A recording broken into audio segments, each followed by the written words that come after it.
Welcome, ladies and gentlemen, boys and girls.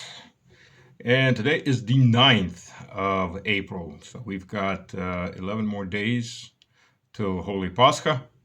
That's in this case, it's the Christian Passover, which follows the Jewish Passover. And my fellow Orthodox Christians all know what that means. We don't use the term Easter.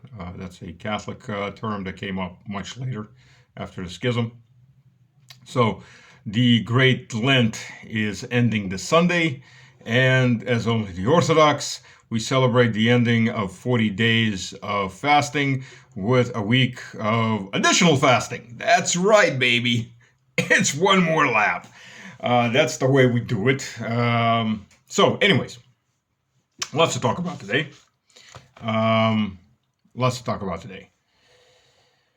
First of all, let's begin with, well, everybody's talking about. No, not Iran, not this time. I've got a video coming, well, it's in Russian, so I guess the Russian speakers, it'll be good when we discuss a lot about Iran. Video with an expert who also happens to be a good friend of mine. But I'll do a little bit on Iran associated with the clown world, as a fact, my clown world. And to the Duran guys for the whole term of clown world, because yes, I borrowed it, plagiarized it, but okay. But it's so fitting. I mean, it's an excellent terminology for the idiots that pretend to be our leadership throughout much of this world, unfortunately. With very few islands of sobriety, Russia, Hungary, a few others here and there, but China. Not many islands of sobriety left in this world, and it's not getting better. That's the interesting thing. It's really not getting better.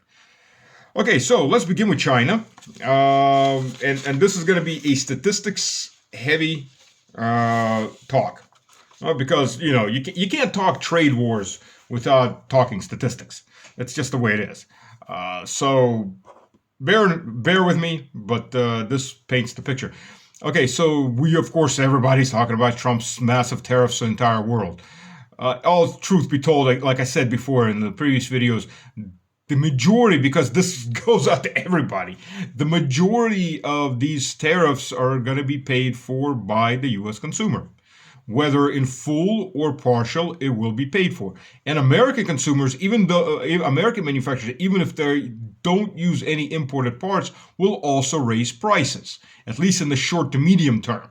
Sure, they could expand manufacturing, but most of them don't have that much volume to expand manufacturing to suck up everything that might be, quote, freed up by their competitors being more expensive.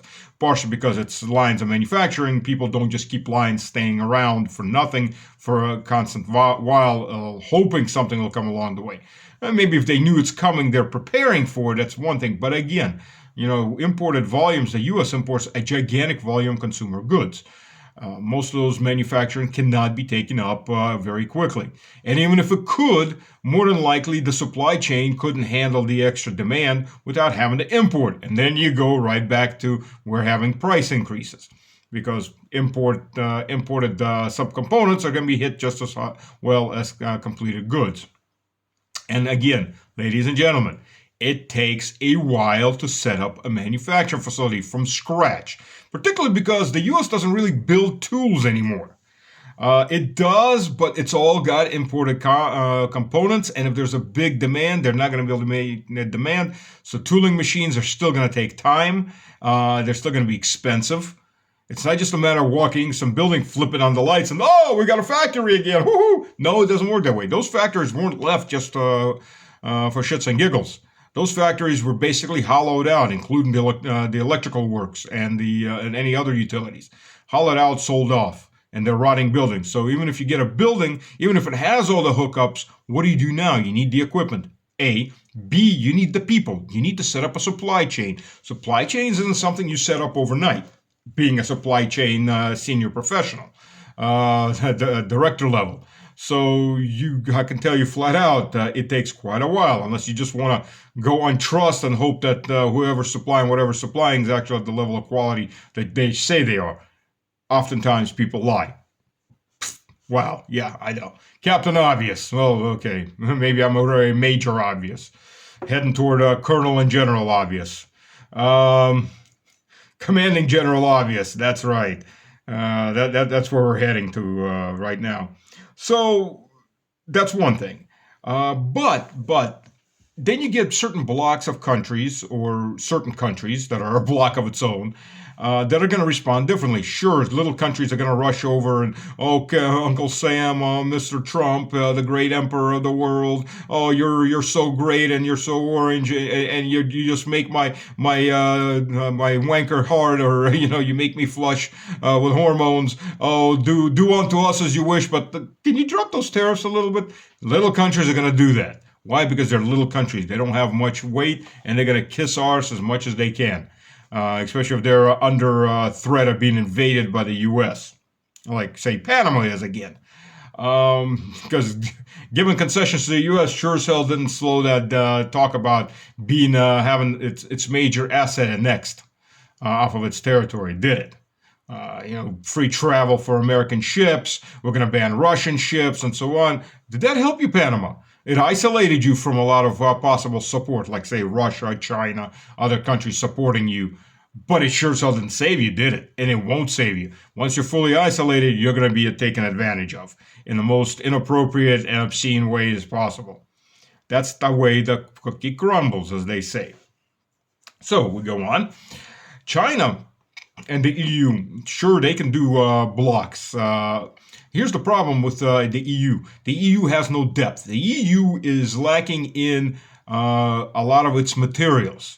It has to import raw materials, which it does from the U.S., by the way, too, not only energy production, because it cut itself off from Russia, from which it got gas, oil, diesel, gasoline or petro, steel products, titanium products, fertilizer, grain, rice, fish, meat, wood products, wood veneers, chemicals, base chemicals, advanced chemicals for its industries, paints, paper. It got raw paper. The U.S., by the way, is now an exporter of paper to Europe because Europe cut itself off from Russia.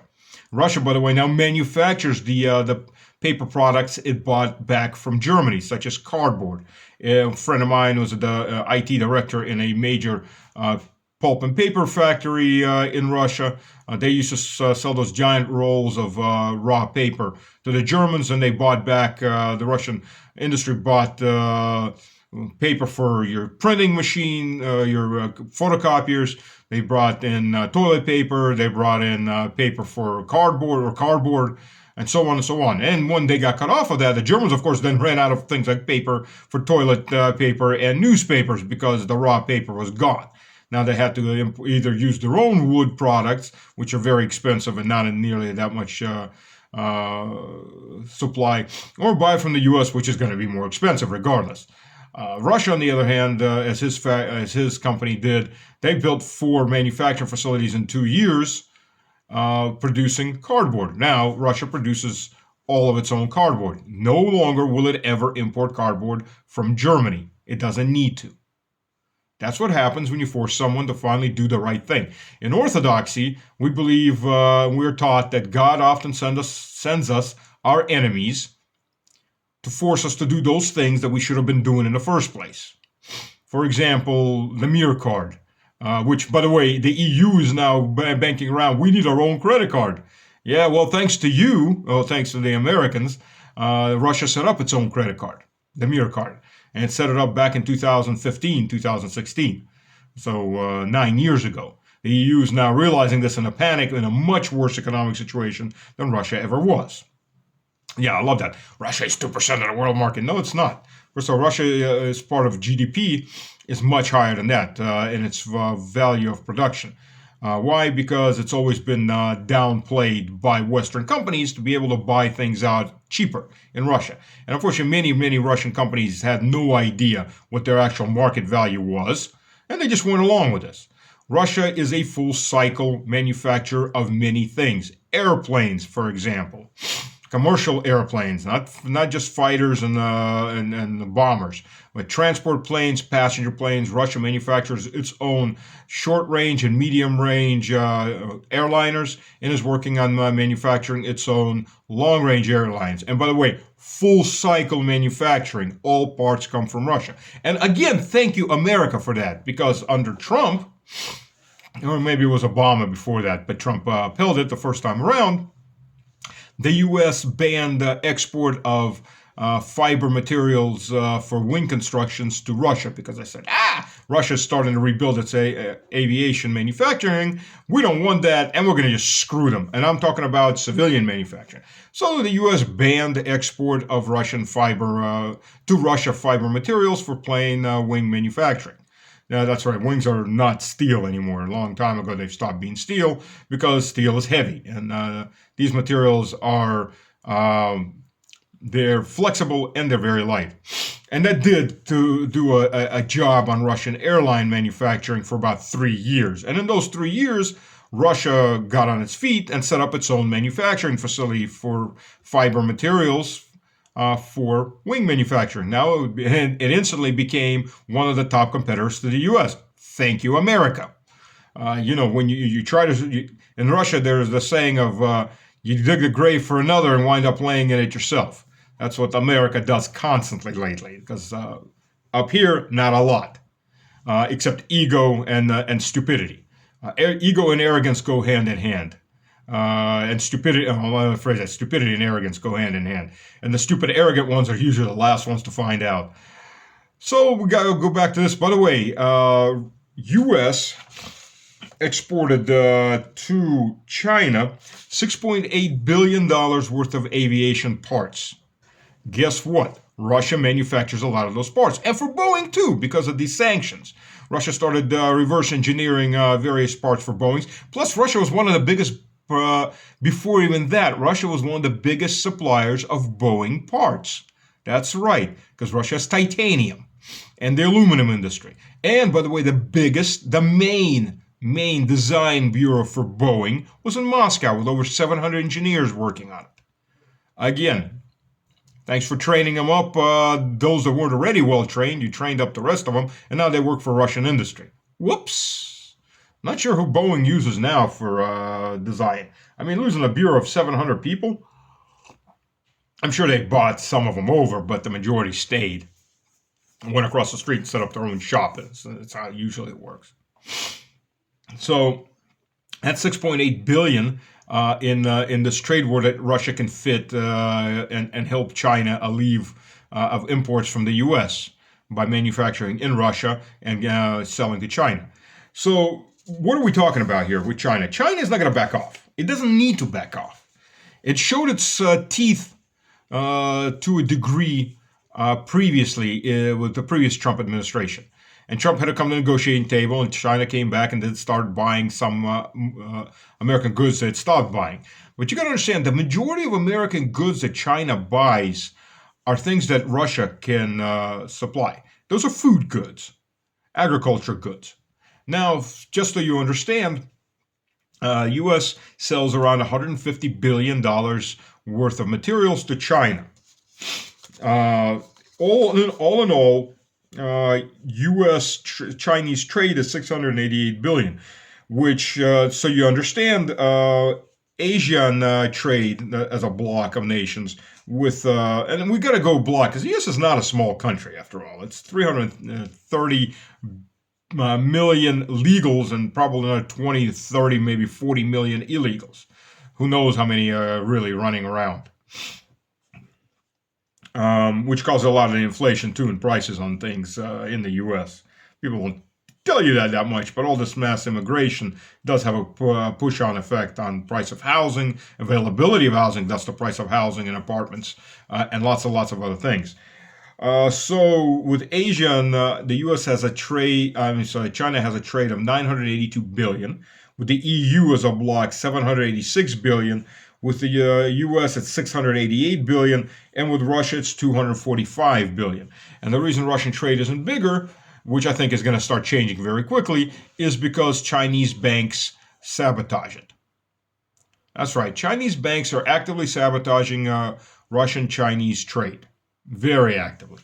And maybe now Beijing is going to be more inclined to take control of the actions of those banks because the banks are afraid of being sanctioned by the U.S. So they've put up a lot of hurdles, and it's made it very difficult to continue trade growth and maintain the trade that is between Russia and China. Yes, much of that trade is now in most of that trade, not much, if not all of that trade, is now in local currency, cutting out the dollar. But since those major banks also trade with dollars, they're afraid of being sanctioned, following sanctions. Only small banks are active.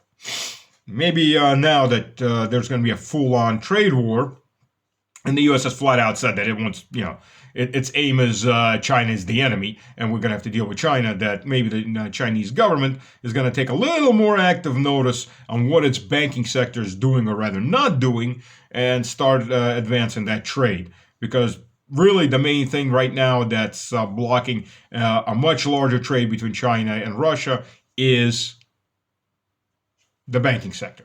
And China needs Russia, because Russia for China is the deep rear support base. Just like China, North Korea, Iran are Russia's deep support base. So let's go on. U.S. exports, China exports to Russia Chinese exports to the U.S. are 14.7% of its export market.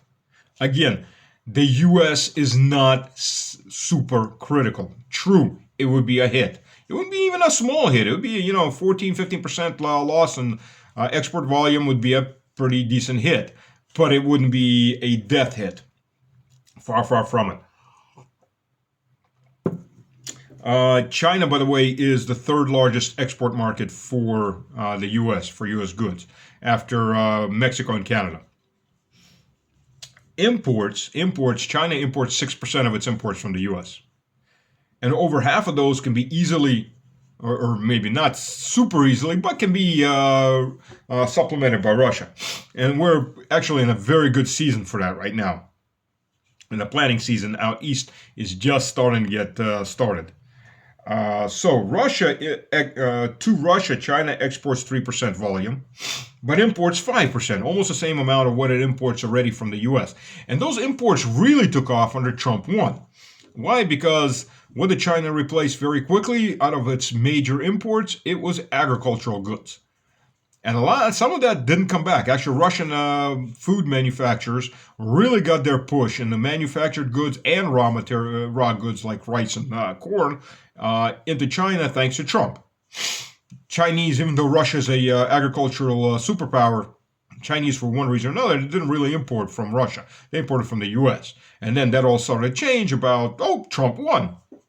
With Trump's big, let's break China's will. Well, China's will hit the U.S. agro sector really hard, which made Trump have to go and negotiate with the Chinese, because Trump's base was bleeding out, or part of Trump's base, mega crowd that happened to be the farmers. And those farmers are about to get a big hit in the balls again, and maybe upside the head too. Let's talk a little more specific by numbers. And by the way, there is going to be a winner from all these small farmers going bankrupt.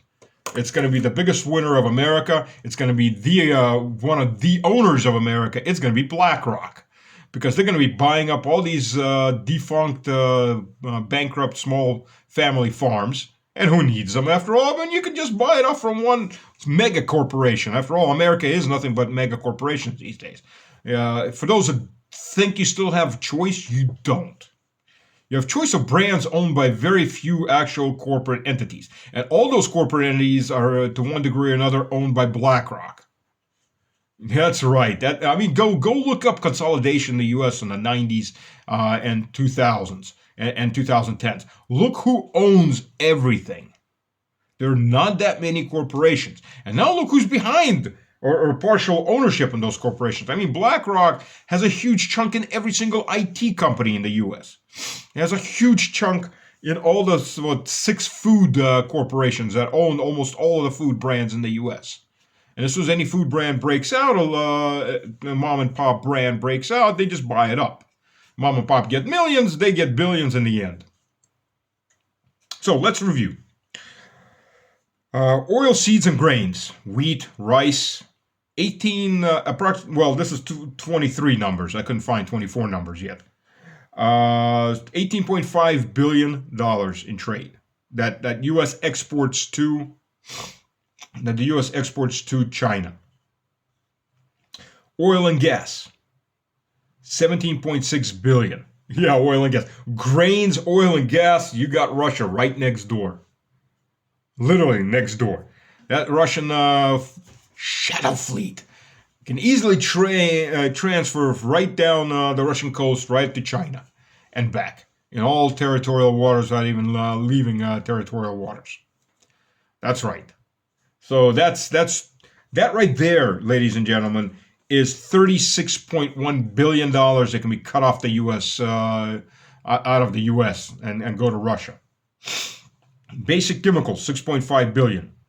Russia that produced those basic chemicals for the EU can now produce them for China and ship them to China much cheaper than what the US does. Just the logistics cost alone. And the EU, if it wants any of those basic chemicals, can buy them from the US at much higher rates. I mean, it's screwed itself as it is. We already talked about aerospace products at 6.8 billion. Other crops, 2.4 billion.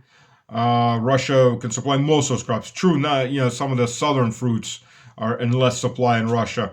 Peaches, you have to go to southwestern Russia to get things like that. But Russia does grow them. But I'm sure China can get them from other nations, especially Latin American nations, things like that. Pulp and paper, 2.1 billion easily. Meat, particularly pork. It got to a point where two massive pig farms and production plants were set up right on the Chinese border by Russia 7 years ago, thanks to Uncle Sam's stupidity, our gain. Those factories are working. They can set up quite a few more factories. I mean, you got to remember, too, a pig carries 2 litters a year, and that could be up to 10, 12 piglets in each. You can grow a herd of pigs pretty damn quick. So this isn't cows. This isn't beef export where one average cow gives birth to one and sometimes, but not always, 2 offspring every year, once a year. Pigs multiply fast. Metal products, 1.6 billion. Non-ferrous metal products, 2.6 billion. All of this Russia can cover. Russia is one of the biggest manufacturers of steel and other metal products, colored metals in the world. Coal and gases, another 1.1 billion. Overall, again, this is 23 numbers, $63.7 billion worth of, basically half of what the U.S. exports to China can be moved to Russia in one degree or another. Maybe not instantly, but it can. And with the tilling season in eastern Siberia and in the western Siberian plain, which gets really hot during the summer, unlike what most Westerners have no clue about, it's pretty cold in the winter, but it gets pretty damn hot in the summer. You're talking about continental temperatures that range between minus 40 to plus 40 Celsius. And then medicines, by the way, 11.3 billion. A lot of that India can actually cover. I don't know if China and India will make that deal, but I'm sure the Indians wouldn't pass up a good chunk of that market. No matter how they feel about China and the Indian-Chinese border wars from 80 or 70 years ago. So that's what we're looking at right off the bat. There's 1 million jobs. There's 1 million American jobs tied to that export market. And about half of them are going to be under threat as this grows. China's not going to back up. It's going to counter-sanction or just going to ban all American products in certain categories. States hit, first of all, Texas, then California, then Louisiana, top 3 states. Interestingly enough, the old Confederacy, what does it gain from being part of the U.S.? 5 of the top 10 states hit are going to be in the old Confederacy. North Carolina, South Carolina, Louisiana, Georgia, Texas. And Texas, for almost $26 billion loss, is what it's facing. $26 billion out of the Texas economy. Poof. I'm sure eventually they'll find somebody else to sell to, but or maybe not, or maybe not. Now, China has one other weapon, though it's not that strong anymore. China owns about $700 billion in U.S. Debt, 750. They put another 50 billion on the market. Kind of a signal. The problem is the U.S. is so far in debt now, dropping $1 billion in U.S. Bonds and on the market, it's going to be a hit, but it's not going to be that much of a hit. The problem is for the U.S., it's manufacturing about another $1 trillion worth of debt just to pay off the percentages on the debt. I'm not even talking about overspending by the government, the traditional debt, but we're talking about the debt cycle. U.S. is now manufacturing about every 3 months another $1 trillion in debt, and there's no ending in sight. Dodge would have to cut the U.S. budget by, I'd say about 70%. And Trump is upping the military-industrial complex's budget, so that's not going to happen. Whatever little savings Dodge is generating are going to be eaten up by many other things. So now we've covered that. Now we go to the EU, which can't do these things. It has no backup plan. It has no supplier base. It's neutered, and it's going to have to do whatever the U.S. wants in the end. The other problem with the EU, if China loses the market in the U.S., it's got to dump its goods somewhere, especially those that are already manufactured. EU is a prime candidate to have that market dump. And what it's going to do is going to drive even more EU companies out of business. Sure, the military-industrial complex will continue to grow, and that's something to take seriously. The Germans have reported since in 23, the Bundeswehr had 120,000 troops. Now the Bundeswehr has 180,000 troops. Now, how many of those are reservists that they called back on active duty? I don't know. But they do have the core of experienced officers and NCOs that they can build a large army around. Just like in 2024, in 2024, the military-industrial complex in Deutschland grew at 40% plus. And Rheinmetall, as a matter of fact, has announced that it's buying up a civilian manufacturer of explosives. So they made explosives for mining industry and things like that, demolitions, building demolitions, and they're going to be training them. I mean, they're going to be working on manufacturing of shells and other ammunition. Additionally to all that, the Germans have in eastern Germany quietly built a model city with running subways and running sewage pipes and etc. that they're doing practice combat in. And apparently it's a pretty big complex. And this is just from open sources. So who knows what's really going on behind the closed sources. This is just what they're willing to address. So this is what we're facing right now. Russia has made a point to show that Zelensky is absolutely incapable of holding his word. So the ball is in your court, Mr. Trump. Zelensky, this short ceasefire since the 18th of April for 30 days, not hitting electric infrastructure or power energy infrastructure. There's been 32 attacks by the Ukrainians to date. Obviously, most of them aren't successful, or if they are successful, they'll hit something like an oil storage tank that burns really, really brightly, but isn't a major hit, as opposed to blowing up actual refinery that doesn't show much, but broken pipes that are instantly flows cut off, computerized control systems and valves. And an oil tank sure it'll burn out whatever's in that or whatever's in that storage tank is going to burn up, but then it gets replaced. That makes for a really nice picture for all the Zelensky fanboys. Which, by the way, interestingly enough, is Zelensky fanboys. Trump's son has posted that Zelensky seems to have personally been involved in attempts on his father's life.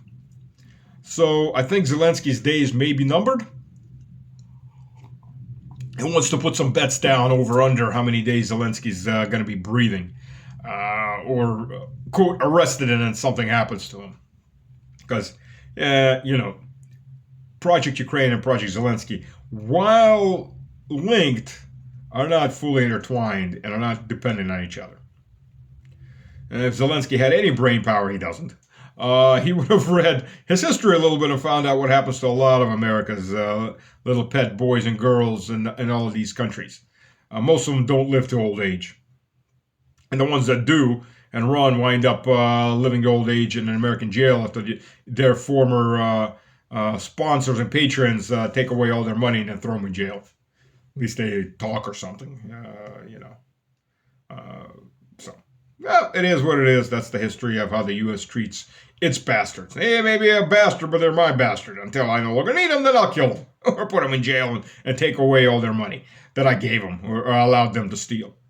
It's the U.S. way. Yeah, it is what it is. Now we go to Cavoli. Honestly speaking, if Trump actually wants negotiations to go and an end of direct U.S. participation in Ukraine, Cavoli needs to be giving his walking papers. Because Cavoli sabotaged that effort, or tried to sabotage that effort expertly, with the BS testimony that he gave the U.S. Congress. And the U.S. Congress is, realistically, let's talk reality. The average Congress critter has got an IQ of a rock.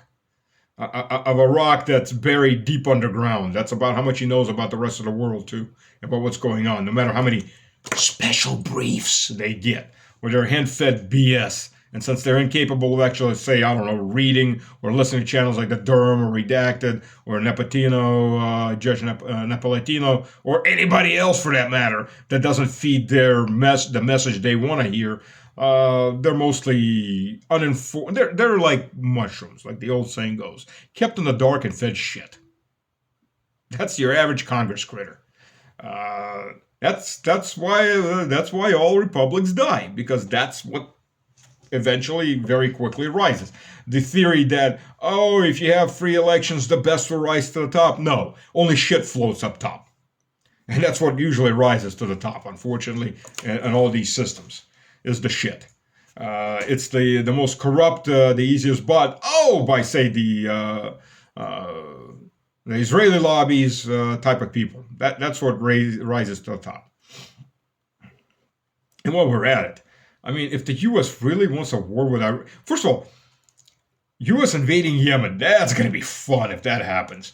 Granted, it's not Afghanistan. U.S. will have ports, but the Yemenis, ask the Saudis how that went.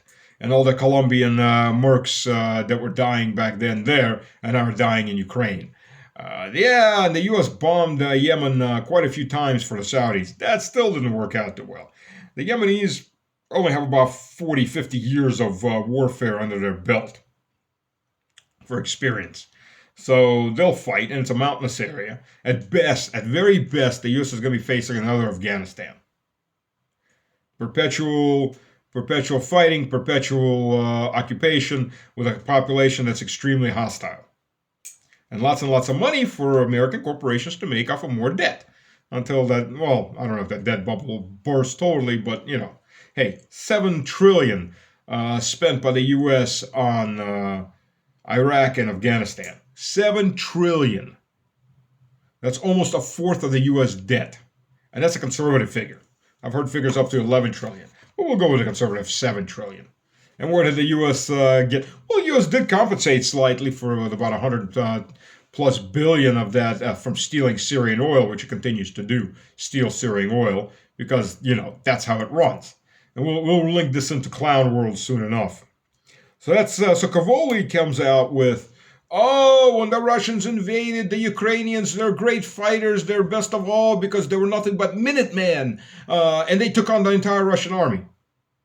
Now you've got to be a special level of ignorant to believe that caltrap.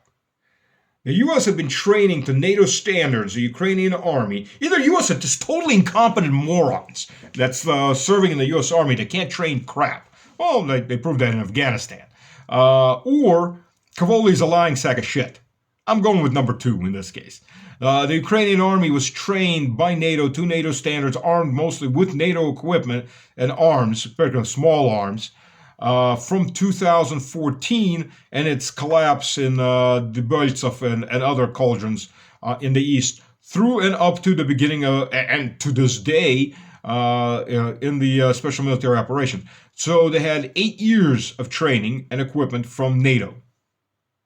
So to say they were some kind of Minuteman? Seriously? So, talk about lying straight to Congress, which is normally punishable with jail time and for an officer with stripping of his rank and pension. But not apparently in the modern U.S. That just goes with, oh, you're telling us what we want to hear. Let's give some more money to Ukraine. And I wonder what kind of kickbacks Cavoli is getting out of this. Because, to lie that much, you've got to be doing something or getting something for that. Then Cavoli goes on to say that the Ukrainian army is improving. I'll agree to that under certain terms, considering we're looking at the 3rd Ukrainian army right now. The 1st Ukrainian army got destroyed in 2022, including that fist that they threw into Kharkov Oblast, the province. That, yes, the Russian military there was very thinly put. It got pushed back. But the thing is the majority of that armored fist that did the pushing, it was hiding in Kharkov. They were placing the tanks under residential buildings and parking garages, like that. Knowing Russia wouldn't hit the residential buildings.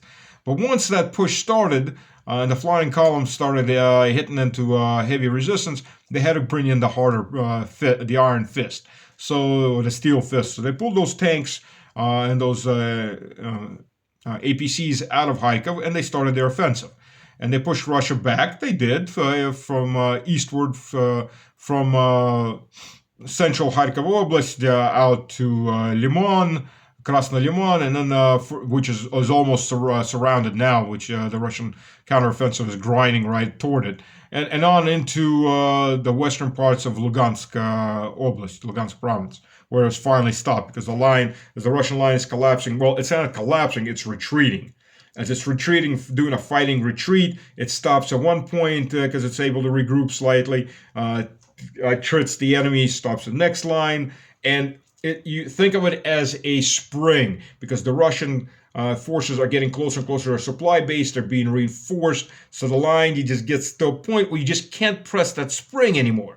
As the Ukrainian forces being diverted and wiped out as it continues to push. It's being attrited, heavily attrited. And eventually it got so attrited it couldn't do anything more but hold the line. And that line since 2023 up north has been moving in the other direction. True, very slowly at first, and right now much, much faster. As the Ukrainian troops are being ground down, have been ground down. So that's that there. So that was the 1st Ukrainian army was gone by that point. The 2nd Ukrainian army was prepared, thrown into the cauldron of Rabotina and Zaporozhye, where for the cost of 80,000 dead and about 100,000 heavily wounded, they bought themselves a block of land 120 kilometers square. Which sounds great until you realize that's 10 kilometers by 12 kilometers. Mostly lowland where you're getting hit from the upper areas. 10 to 12 kilometers, that's 6 miles by 7.5 miles deep. And that only cost 80,000 dead. And a lot more dead afterwards because they kept trying to hold it up until a point they finally got pushed out toward the end of last year. Well, it's a lot of men down there.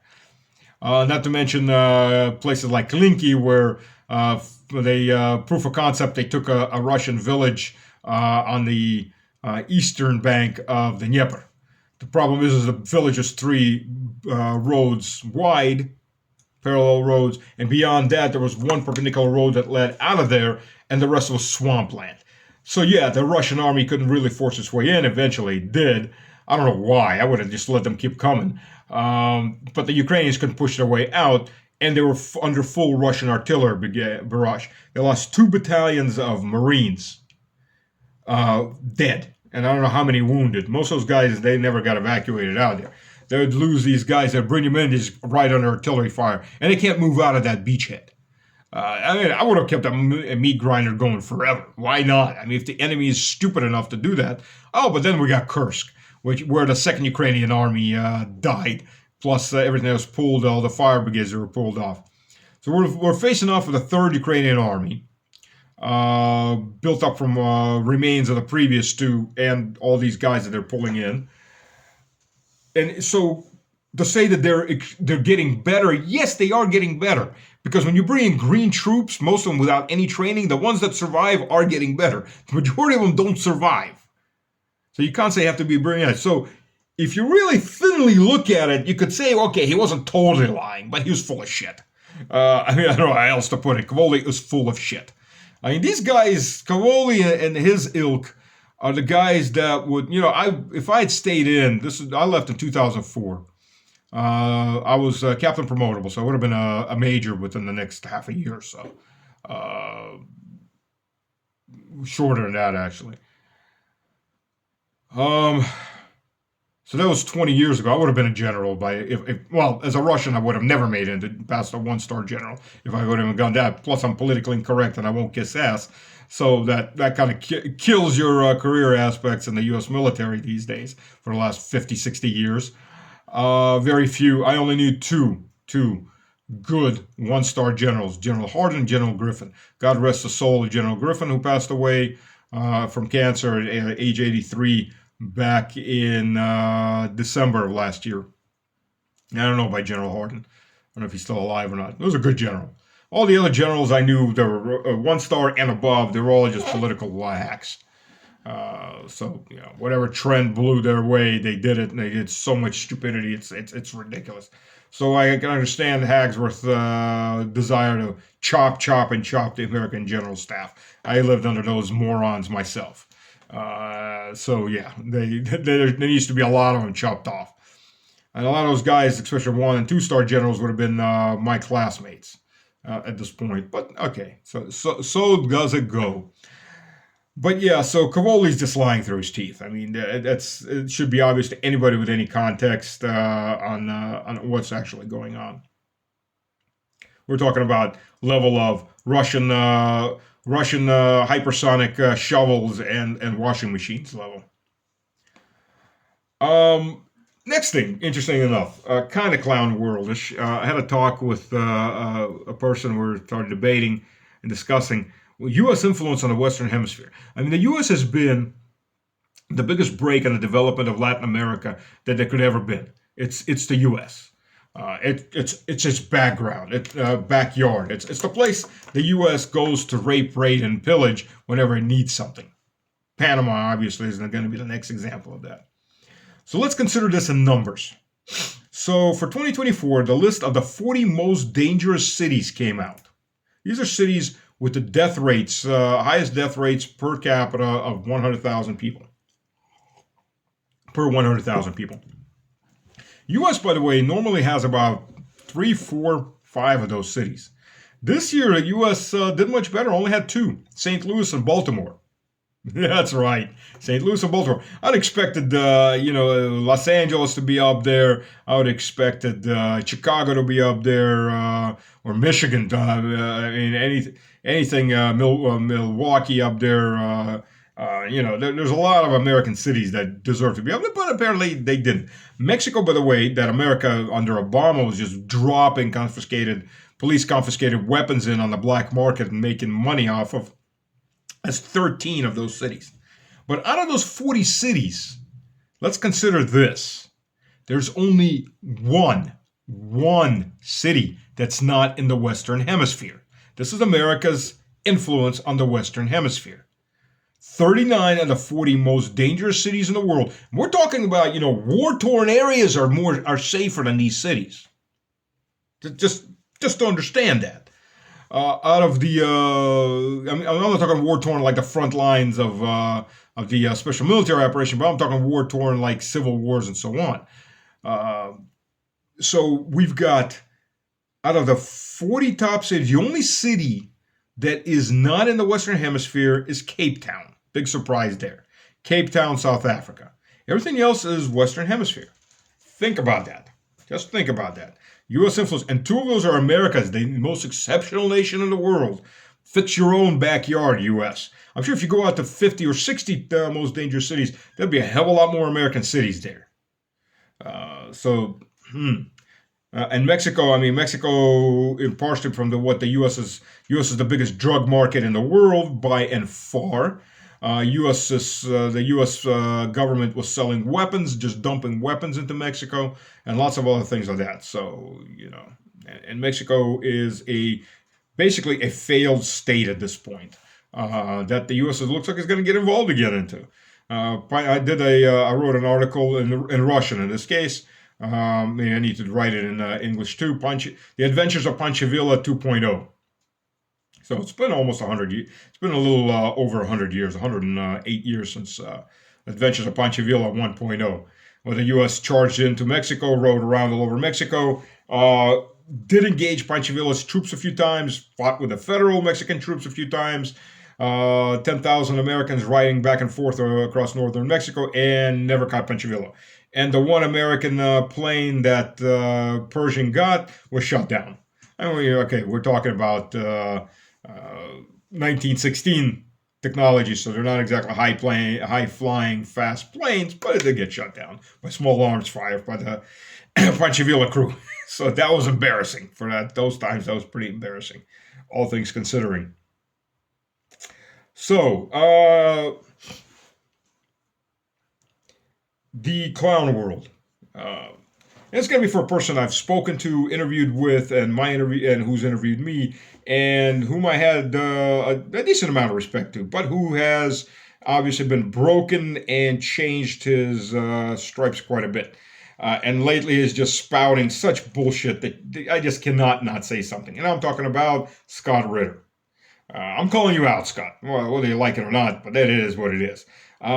Scott cut me off and many other people off after his raid by the FBI, which is absolutely his choice who he talks to. I mean, they didn't talk to me. We were trying to set up another interview. That's his whatever. That's absolutely his choice. He cut off dear friend and God rest his soul, Scott Bennett, who I hope God gives him the rest he more than deserves as a champion for the truth. But Ritter also cut him off.